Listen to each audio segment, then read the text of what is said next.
வணக்கம் நகலே, தஞ்சம் சமையல் சந்தோஷினி. வாங்க எல்லாத்துலேயும் கிழங்க நம்ம 65 போடுறோம். இப்போ சேப்பங்கிழங்குலையும் நம்ம 65 போடலாம்.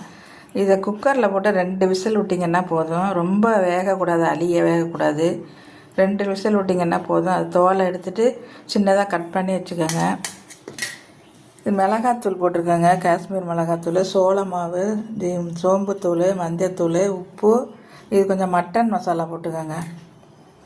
நீங்கள் வேணுன்னா கொஞ்சம் இஞ்சி பூண்டு மசாலா போட்டுக்கோங்க. இப்போ நம்ம இதில் கொஞ்சம் தண்ணி ஊற்றி குழப்பிட்டு, கொஞ்சமாக தண்ணி ஊற்றுங்க, ரொம்ப ஊற்றிடுறாங்க. இதே கொழப்பாக இருக்கும். இதை நம்ம இதில் போட்டு இப்போ சரி எண்ணெயில் போட்டுடலாங்க. இப்போ நம்ம அடுப்பை ஆன் பண்ணி தோசைக்கல்லை போட்டு எண்ணெய் ஊற்றிருக்கோங்க. எண்ணெயில் கூட நீங்கள் போட்டு எடுக்கலாம், இல்லை இப்படியும் போட்டு எடுக்கலாம்.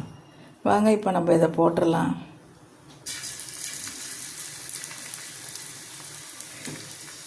சூப்பராக இருக்குங்க, செஞ்சு பாருங்கள்.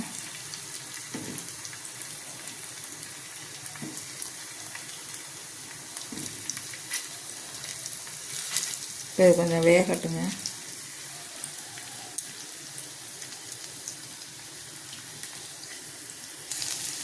செம்ம டேஸ்ட்டாக இருக்குங்க. இது குழந்தைங்களுக்கெல்லாம் பிடிக்காது.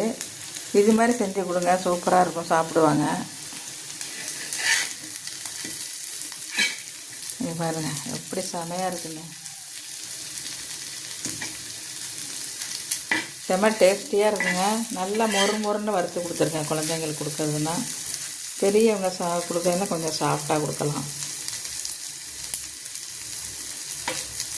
காரம் வேணால் நீங்கள் உங்களுக்கு காரத்துக்கு தகுந்த மாதிரி நீங்கள் போட்டுக்கோங்க.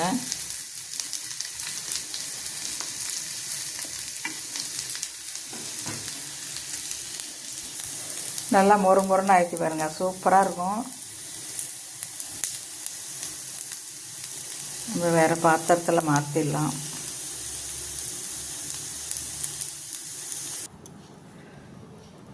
சேப்பங்கிழங்கு 65 ரெடி ஆகிட்டுங்க. இந்த மாதிரி நீங்களும் செஞ்சு பாருங்கள். இந்த வீடியோ பிடிச்சிருந்தால் லைக் பண்ணுங்கள், ஷேர் பண்ணுங்கள், சப்ஸ்கிரைப் பண்ணுங்கள். வாழ்க வளமுடன்.